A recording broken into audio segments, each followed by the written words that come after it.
konting history, konting discussion on the properties, biomechanical properties of the bone, talk about bone healing, management of fracture, and the principles behind it.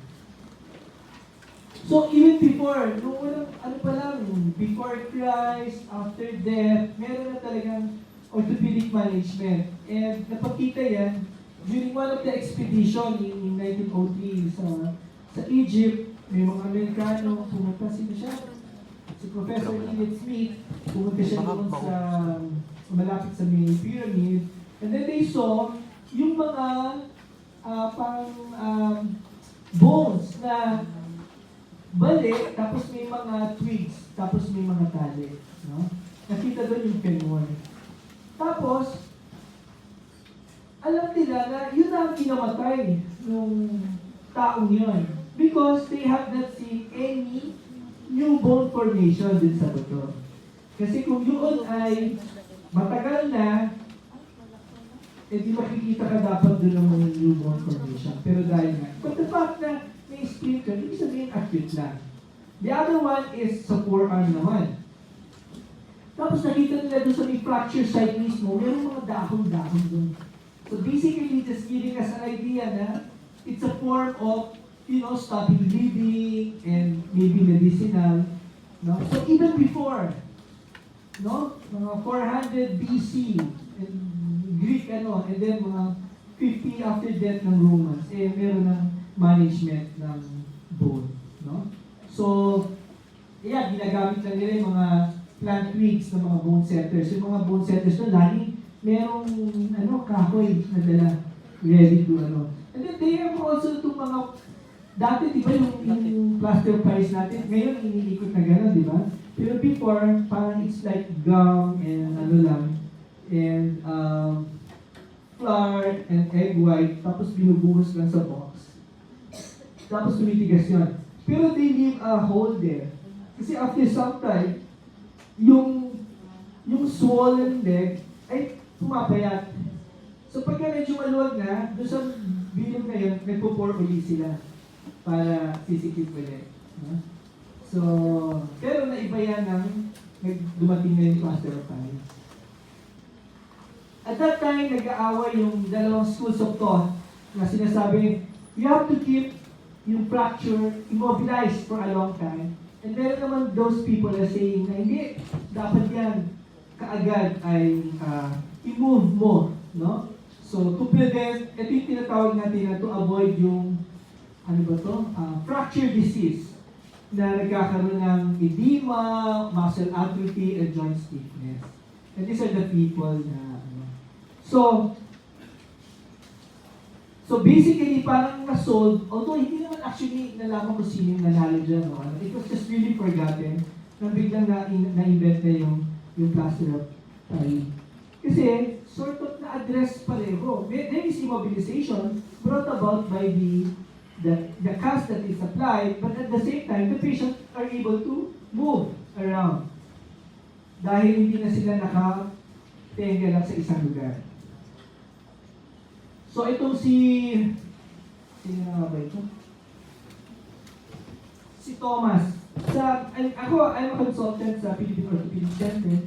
So you will see a lot of patients there na nasa bed, nakasabit yung paa nila. Ang tawag dun sa dun sa bakal na humahatak sa kanila, ito Thomas Smith. Siya yun in his name. So siya yung unang nagpo-promote ng i-immobilize because during the early wars, nakita nila na isa sa cause ng pagka meron kang fracture, puputulin na yan. Pagka pinutol yung paa mo, ikamamatay mo na yan. So, meron siyang naisip na i-immobilize mo muna hanggat madala sa hospital and everything. And nabawasan yung kanilang mortality. So, tapos ito na yung mga type ng sa mga mobilizers. These are the methods that they use na para hindi nakatenga sa bed na nakahatak lang. Before, pagka open fractures, ominous na yan. Kasi automatic, you will be amputated and that will result to death.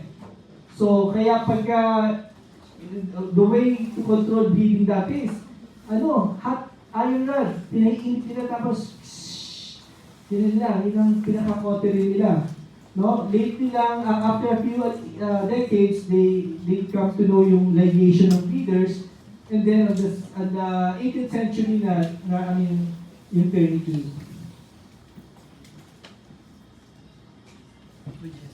During World War I, 80% mortality rate due to gunshot wound of the femur. Kaya sumikat yung Thomas Flint, I told you earlier, kasi nag-lower nila, so 20% lang. So very helpful yun. So at the same time, this was the time na na-invento na the concept of microbes causing the disease and infection. Nandiyan na yung more studies on bacteriology, the use of antiseptics and disinfectants. So nakatulong din yan, kaya gumanda na yung outcome. So these are the early methods of fracture fixation. Nagsimula yan yung wire suture na nabali ito, merong pseudo-arthrosis, ibig sabihin, nabali siya pero hindi siya nag-heal well, parang fibrous tissue lang, so gumagalaw-galaw. So itong infant surgeon, he cut the pseudo joint, and then pinagdikit niya gano'n, tapos nagbutas siya doon, pinasukan niya ng brass wire, tapos tinwist niya, nag-compress. So that was the first time. But ultimately, lumabas na rin dyan yung mga ganitong mga plate fixation, mga lumang style.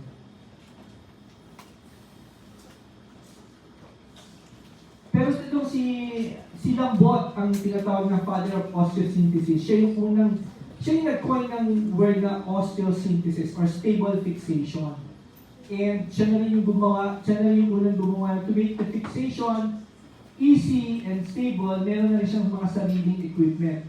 Tools, not only the implant itself, pero pati yung mga tools. And that is how we do it also in surgery. Lahat system na. Ibig sabihin, nandun yung mga implant, nandun yung mga tools na kakailangan. Even the perk ay nandun na rin. So these are just some of the early implants that were used. And ngayon, pag kami nabali yung femur, nakita nyo may bakal na pinapasok dun sa intramedullary space. It started with na ang nilalagay dun ay dati ay buto ng tao, either the rib, they put it inside just to hold it in place, or buto ng ibang hayop, or they added anything that they can put there just to hold it in place. But etong si Kucher was the first one to come up with the metal implant na pinapasok doon. Siguro during my residency, which is not that far ago pa naman, nakapagtingin pa ako ng Kucher nail. Kasi I had my residency at the Philippine Orthopedic Center. So, but basically, itong si Robert Danis, siya yung pinaka-father na sinusunod pa rin ngayon, father ng modern osteosynthesis. Ito yung kanyang print concept. Kailangan immediate and active mobilization, complete restoration of the bone, ibig sabihin anatomic dapat ng fixation, and primary healing. Mamaya, I'll talk about the different kinds of healing. Ang pinari niya is primary healing. And then the other guy, this guy, si Morris Mueller, learned so much from Robert Danis, and then he went back to his country sa Switzerland, and then he created a group, itong AO. Pagkalala kayo, AO Trauma Foundation. Lahat ng ortho, including myself, we follow the principles. We attend, there's a basic course, there's an advanced course, and then we even go to Davos to learn. And my time was in 2017. So I was invited to give a talk. Konting yabang lang. I gave a talk on hand fixation. Ito si Jesse Jupiter. If you look on libro about disability fractures on hand, yan na yung Diyos. Diyos talaga. Pero matanda siya. Okay, so let's talk about the biomechanical properties. Nakita na natin yung history ng fixation and where it is right now. No? So it has two materials. It has the organic and the inorganic. The organic are the glycans, collagen, glycoproteins, and of course the inorganic, the mineralized crystalline lattice are made of calcium phosphate crystals. Okay? So ano yung qualities niya? So yung organic is it's stronger in tension, no, than compression. Pero yung mineralized matrix, which is the inorganic, they are stronger in compression. So tension, anong nagbibigay ng strength nun is organic. Pero pagdating sa compression, it's the inorganic, the calcium phosphate. Okay. Ito yung isa sa mechanical properties ng isa sa dalawang mechanical properties ng bone. Ito yung anisotropism. Strength are different when loads are applied in different directions. So the strength, the tensile strength is greater when loaded along the longitudinal axis than loaded perpendicularly. So yung tensile strength, hindi mo paghihiwalay na hinahatak lang na gano'n. Pero, pagka nilagay mo yung force dito sa side, perpendicular to it, magbe-break siya. Magbe-break yung isang side, and ultimately the more proximal side. Pero if you pull it by yung axillary, along the axis, you won't be able to.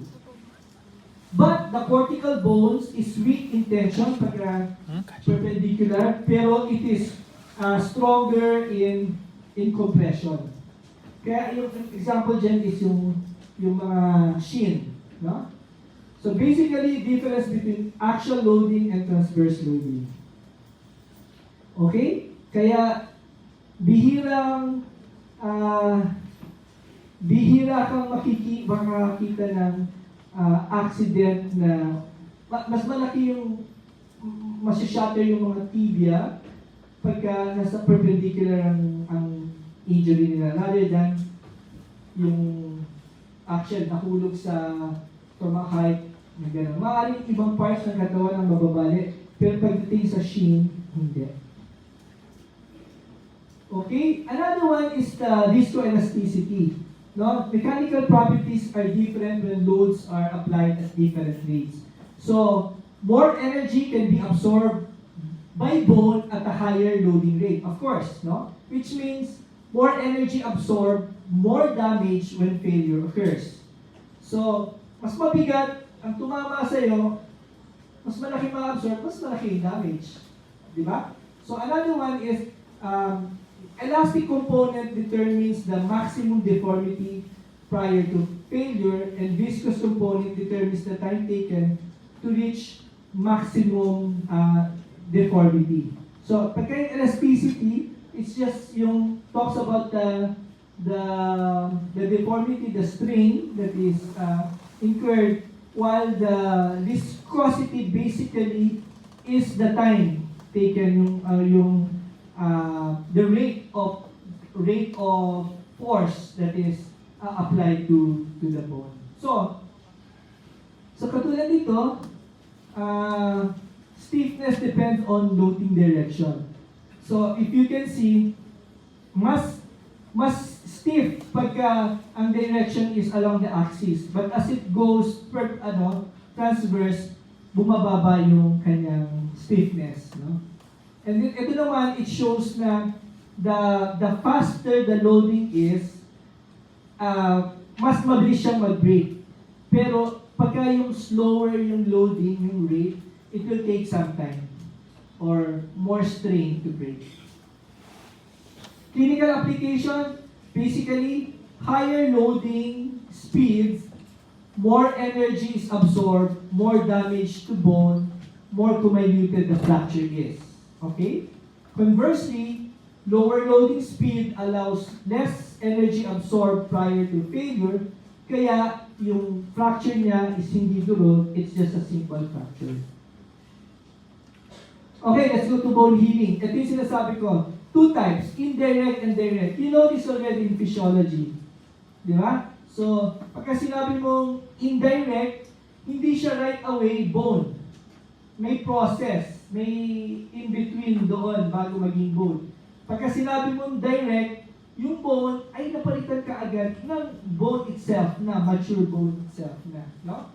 So indirect, basically involves endochondral long bones and it requires relative stability fixation. Ibig sabihin, hindi siya absolute, hindi siya ganun katibay.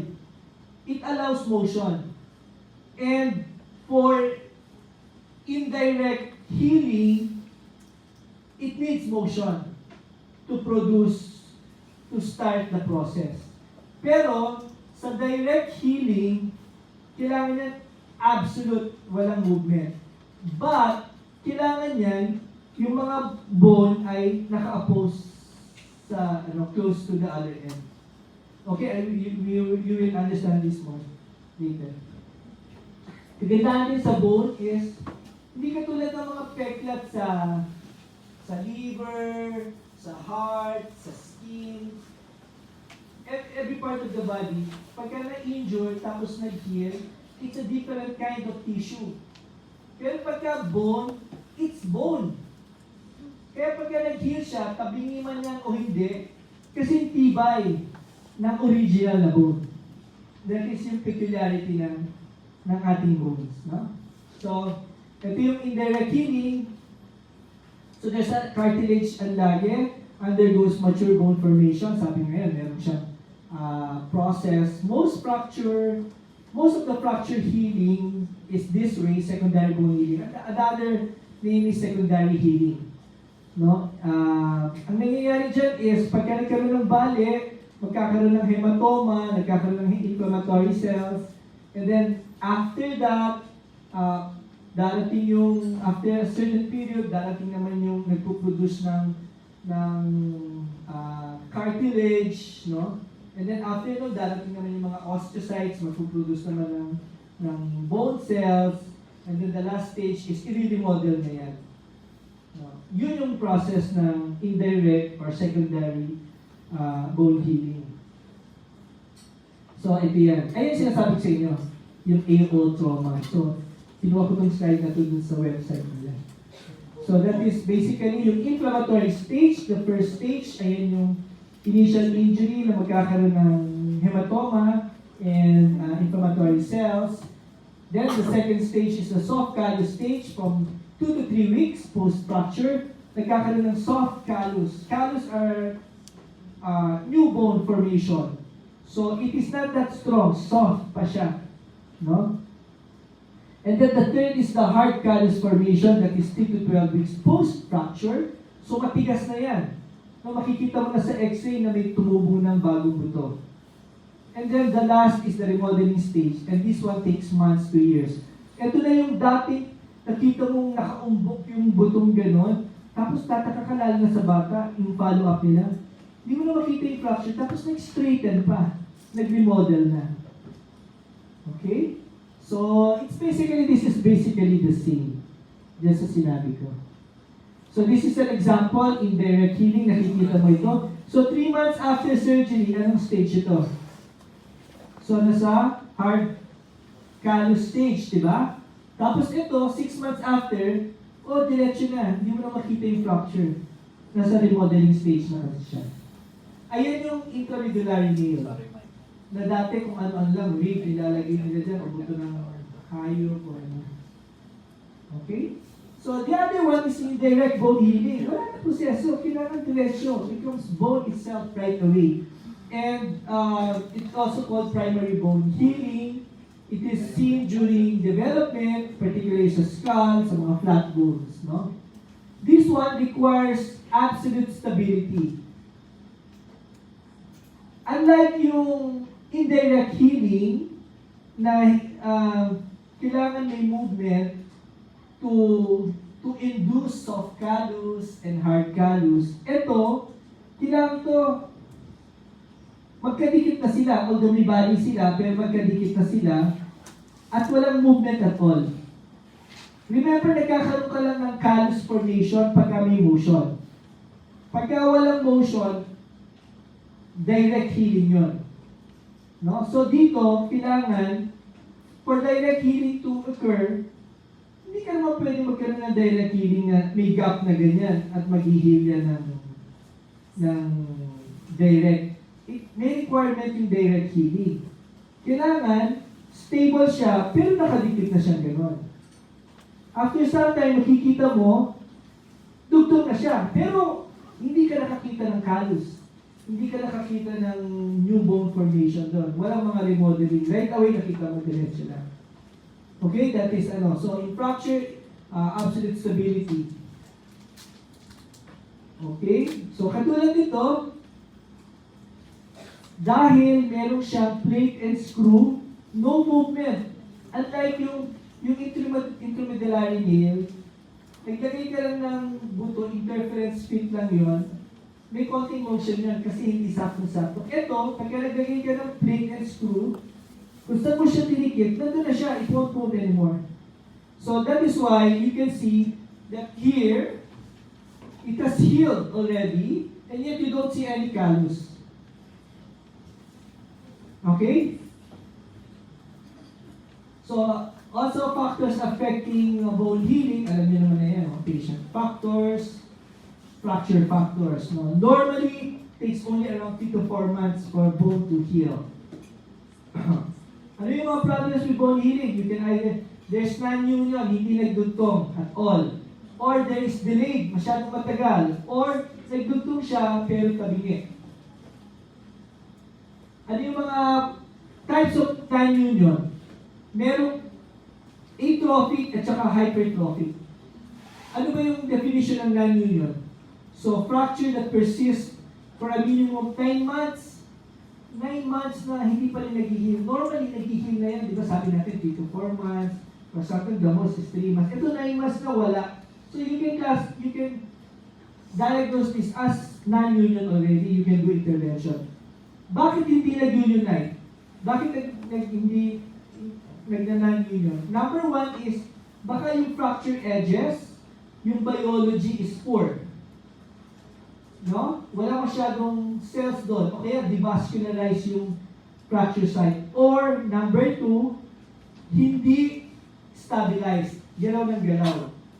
So, pagka ganun, pagka ang cause ay poor bed lang for healing, there is, wala kang makikitang new bone formation. Pero, pagka ang problem, maganda naman yung fracture bed, and yet hindi siya na-immobilize, galaw lang ng galaw, makikita mo ang daming callus. Ito yung hypertrophic non-union. So, ano treatment mo pagka may non-union ka? You have to identify, is it a poor bed for bone union or is it poorly stabilized? So, if it's a poor bed, then you can remove all the bad cells there and put a bone graft or cut it and then coaptate it ng healthy and then fix it. Okay? O kaya maglalagay ka dun ng mga bone graft na bone morphogenic proteins, no? But if it is poor stabilization, then you just stabilize it. Either you cast it or you put surgery and you put metal implant.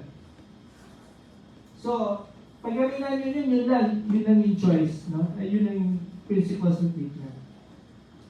So, this is an example, atrophic non-union. Look at that. O poor, walang callus formation, non-union. Ito, tignan mo ito. May gap pa rin. Although it's stabilized, pero hindi siya nagdudugtong. Diba? So, ang ginawa dyan is naglagay ng bone graft. Naglagay ng bone graft para magdugtong siya. Remember, pagka naglagay ka ng implant, ng plate and screws, absolute stability yan. Hindi siya magdudugtong kung may gap. Di ba? Pero, kung you are after indirect healing, you should allow movement para magpuproduce ng callus formation. Pero kung may gap ka tapos naka-absolute stability ka, hindi ka magkakaroon ng healing. Nako-collect nyo na yun? Good. Para pagka nag-SGD kayo with an orthopedic surgeon, tapos ayun yung mga pwede mo lang itanong, these are the intelligent questions to ask. So ito, hypertrophic non-union din. Tignan mo, Dahil sa tingin lang meron siyang gap, no? Hindi siya nag-unite kasi wala siyang stabilization. So, this one, ano siya, nakikita mo loose. Kasi hindi stable yung fixation. Kaya, meron din siyang hypertrophic non-union. So, delayed union is failure to reach union by 6 months. Malunion, fracture that has healed in a deformed position or shortening infection. Ito yung example ng malunion. Nag-unite siya, pero tabingi. Pagka-carpal tunnel syndrome yan. Kasi tabingi, naiipit yung ano dito. So, ang gagawin natin, mag-steroid pa ba tayo dyan? Hindi na. Kasi ang problema niyan is umikipit, lumiit yung space. So, you just have to release that transverse carpal ligament. Ano niya na, nakakorrelate niya. Okay. So, bone fracture management, also it's a break, alam na natin yan. Okay, maraming external factors, yung external forces applied to the bone, tapos intrinsic factors, yung bone quality. Siyempre, kung pathologic, madaling mabalik. Factors that can predict the patterns of fracture. Again, the magnitude of force. Remember the biomechanical properties, no? Yung amount of load and also the direction, and even the rate of loading. So, magnitude, direction of force, and the rate of application of force. So, pagka malaking force, sasabog yan. Kung ang direction ay perpendicular to the bone, mas malaki ang damage. And then, pagka ang rate of application is mas mabilis, mas malaki din yung damage. So, these are just the mechanism, no? The different mechanism or direction of forces. And then, ito, example, yun, tension lang, pahatak lang ng gano'n, pagka napa-flex ka ng gano'n, yung force ng quadriceps at saka yung attachment ng patellar tendon, nagsiseparate, you get a tension fracture. Pero, if you have, napag gano'n ka tapos natumba ka pa sa floor, then you have a tension and compression, kaya mas shattered yung kneecap. So, ayun din, tension lang yun dito sa lateral malleolar fracture yan. Pero, pagka na-twist mo pa, then you get a more severe fracture lesion. So, yung, sa diagnosis, mapapansin nyo to, hindi lang simple lang nakasulat. So, nandun yung name of bone, the anatomic location, is it the metaphysis, diaphysis, no? Ano yung morphology? Is it oblique, spiral? Is it intra-articular, extra-articular? And sometimes, naglalagay din ng kung it's impacted or it's a green state. No? So, katulad yan, this is a fracture, distal radius, it's comminuted, and it is intra-articular. So, it's not enough na sinabi mo lang na it's a distal radius fracture. So, ito yung mga anatomic location, no? Is it articular, nandun sa may joint, metaphyseal area or diaphyseal? Okay, description, relationship naman of fragments. So, is it displaced, angulated, axially rotated, overriding, distracted, or impacted? So, yung displacement, the position of the distal fragment in relation to the proximal fragment. So, halimbawa, nabali yung leg, tapos yung distal goes laterally, so it's laterally displaced compared to the proximal. Diba? So, yun ang reference, yung proximal. So, angulation, direction where the angulation is.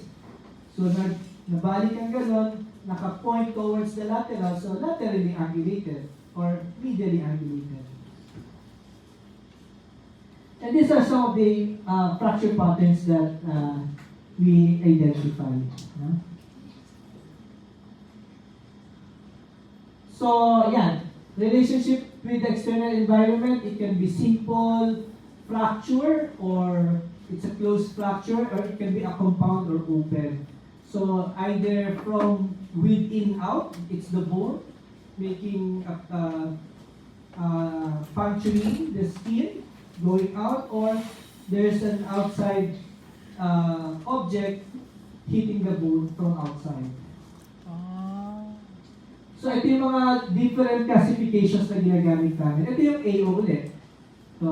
AO, tapos may OTA, Orthopedic Trauma Association, and then there are maraming pwedeng gamitin. There is not one single na common. Pero the main purpose of classifying this is so you can compare your outcome with others na based on the same classification. Pero more common na nationwide kasi halos lahat ng mga orthopedic surgeons all over the world ang sinusunod yung AO. So again, clinical signs of fracture, you know this. Single versus multiple fractures. So syempre, bleeding from multiple fractures can produce shock. No? And multiple fractures effect on systemic physiology is not the sum effects of individual fractures. May potentiating ano yan, no? Hindi lang basta inad yun. So pelvic injuries are life-threatening due to hemorrhage because of ruptured pelvic vessels. Kaya, isa sa initial treatment pagka may pelvic fractures is nilalagyan namin ng hammock. So naglalagay ng cloth, tapos kino-close na gano'n kasi nag-open yan eh. Pagka siya naka-open na ganyan, there will be more blood na pwede niyang i-accommodate from the body itself. Pero when you close it like this, limited na yung space, and at the same time, you close the source of bleeding. Kaya, yung mga severe vehicular accident, tinatali namin yung pelvis. Or, there are external fixator na pinutus ka na tapos pinag-ibig ka tapos kinakrock. Okay? Supracondylar fractures of femur may injure potential artery and vein. So, depende sa area ng fracture na buto. Kasi there are areas there that are very close to the vessels. And usually, these are associated with severe bleeding. So, complications of fractures, yes. Ang importante dito is thigh in femoral fractures can accommodate 1 to 1.5 liters of blood. So, malaki yan. Internal bleeding yan. Sasabi mo, bakit nagka-hypo siya? Pero wala naman tayo nakikita ng nilalabasan. It's just because it's all here. It's on the soft tissue. It's outside the circulation. It's still blood loss. Okay, open fractures can be a source of significant blood loss and infection. Multiple skeletal injuries in combination with visceral injuries can cause significant bleeding and consumption of platelets and coagulating factors. Tapos, common din yung fat embolism.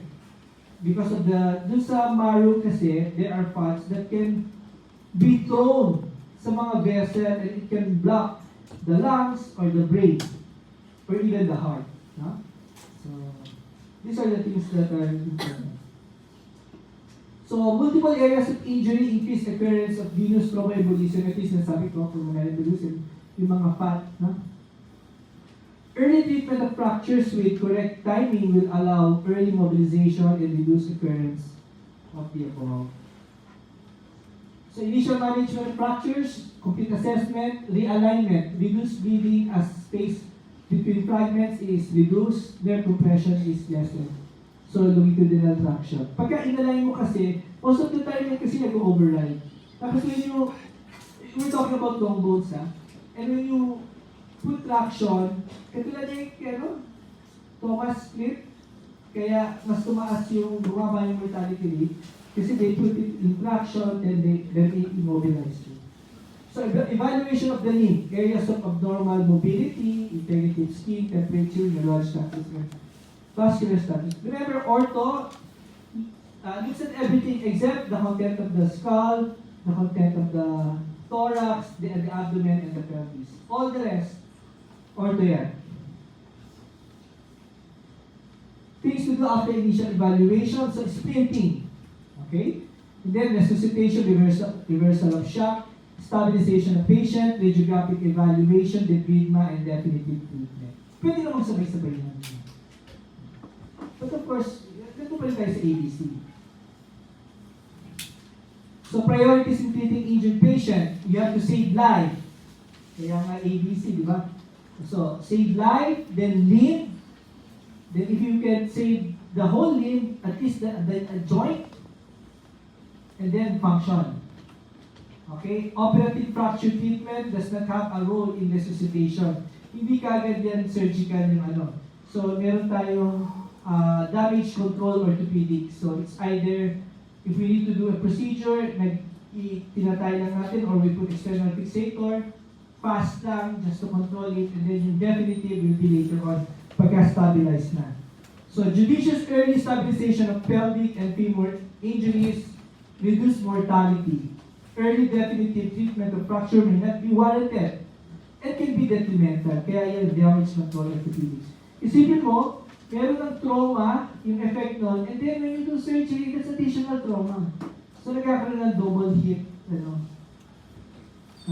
phenomenon.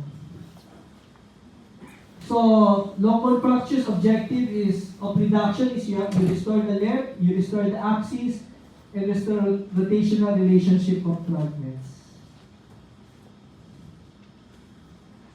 Okay, alam niyo naman ito, definitive treatment, operative and non-operative. So, yung tayo yung mga non-operative. These are some of the non-operative, yung mga splitting, yung mga casting, yung mga yan. Ito sa mga bata, yung may mga hip problem, no? Or may mga hip fractures. So, hindi naman lahat yan ino-operahan. Maganda lang yung position, then we put them in hip spica cast. Ito yung sinasabi ko yung balance skeletal traction, and that is the Thomas split yun sa lower extremity. Ito yung isa sa mga pwedeng pang-ER management. Just to keep it alive, we put external fixations. Okay, limb salvage priorities, the treatment of open fractures, it reduces infection. Vascular repair for ischemic limbs, and soft tissue reconstructive procedures. Ano yan? Stage. So ito na yung principles of fracture fixation. Not all fractures need surgery. Conservative management, I reduce splitting or casting. So indications for surgery are unacceptable reduction. No? Ang hirap, hindi ma-reduce. O kaya kung ma-reduce, unstable naman. So immobilization will cause morbidity. If there's an unacceptable displacement, it's an open fracture, there's arterial injuries, compartment syndrome, and multiple injured. So these are all reasons for doing surgery. So when you say surgery, it can be an open reduction, internal fixation, or a closed reduction, internal fixation. So ang benefit yan is you're able to stabilize the injured limb, it reduces pain, and it facilitates mobility and rehabilitation. And it shortens hospital stay. So these are the machines na ginagamit namin. Kasi, right there, nakikita mo kung ano yung position ng buto, and you know kung paano mo na-fix ng tama o hindi. So yung image intensifier o yung CR. And these are just some examples of kinds of fixation. This is pinning, combination ng external fixator at saka pinning of the bone. Ito yung intramedullary nailing, and ito yung mga plate fixation. So, kung titignan nyo, yung mga plate fixation, this is absolute stability. So, dapat wala kang makikitang callus formation. So, dapat walang gap. Or else, it's not gonna work. Ang nakakatawa niyan is pag nakakita ka ng plate fixation tapos may callus, ibig sabihin hindi stable yung fixation mo. This is just an example of the ankle fracture. Principles of fracture treatment, optimum condition of soft tissue. Hindi, pagka nag-o-opera kami, hindi lang tayo nakabase sa x-ray. Kasi mamay ko, ang ganda-ganda ng x-ray, and yun, pagka tinignan mo yung soft tissue niya, halos namamatay na yung skin. So, you also preserve the blood supply and the soft tissue coverage. So, there has to be anatomic reduction, restoration of supporting ligaments, rigid fixation, and early mobilization. Okay, principles of lagi, pagka nag-opera tayo at naglagay tayo ng metal implant, it is a race between bone healing and construct failure. Kasi, kung delayed yung healing mo, hindi kayang i-sustain ng implant yung reduction at magbe-break siya. So, dapat maunang mag-unite bago mag-break. Pagka nag-unite na yun, hindi na mag-break yun, yung implant. Okay? Ito yung relative stability. Ito yung endogenous. Ito yung indirect healing. No? Interfragmentary motion stimulates callus formation.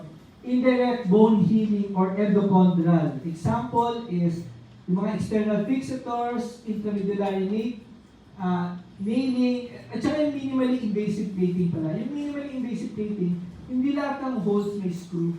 Yung far lang, hindi lahat. So may konting motion.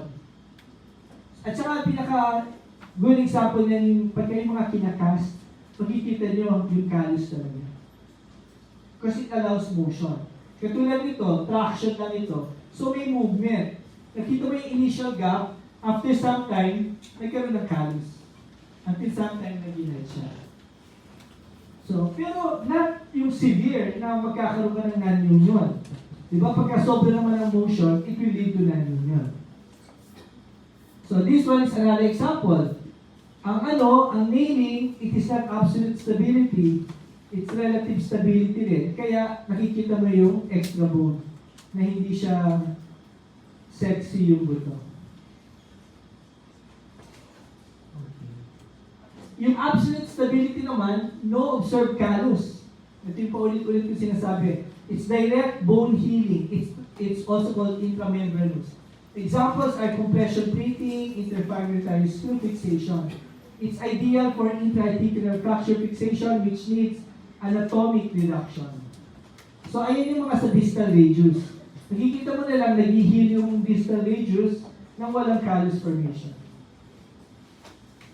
Katulad din ito, yung clavicular fracture. Unlike yung nakita nyo kanina yung x-ray ng clavicular fracture na intramedullary na mayroong callus formation. Ito, plate fixation kaya wala kang nakikita ng callus formation. Pero ang requirement dito is both ends kailangan magkadikit para mag-unite. Anatomic reduction. So the same. So rehabilitation is important, no? And we know that. And that's it. That ends the story. Magpa tayo ng 5 minutes. Basically, I hope you learned something, and if it interests you, you read more.